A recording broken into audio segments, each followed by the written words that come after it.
யூடியூப்ல நீங்க வீடியோஸ் பார்த்துட்டு இருக்கிறப்ப அந்த வீடியோ பாத்தீங்கன்னா ஒரிஜினல் லாங்குவேஜ்ல பாத்தீங்கன்னா ப்ளே ஆகாது. வேற லாங்குவேஜ்ல பாத்தீங்கன்னா ப்ளே ஆகும்.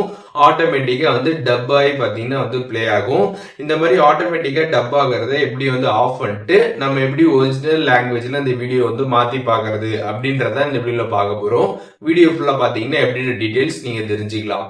வீடியோக்குள்ள போலாம்.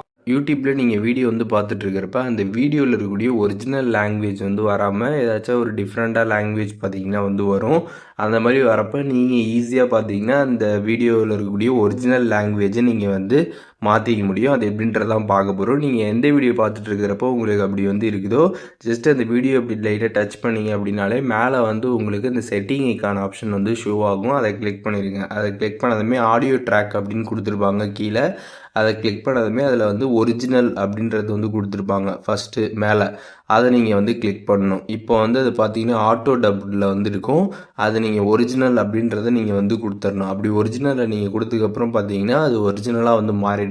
அதுக்கப்புறம் நீங்கள் அந்த வீடியோ ப்ளே பண்ணி பார்த்தீங்க அப்படின்னா உங்களுக்கு அது ஒரிஜினல் லாங்குவேஜில் எப்படி அப்லோட் பண்ணாங்களோ அந்த லாங்குவேஜில் கரெக்டாக உங்களுக்கு வீடியோ வரும்.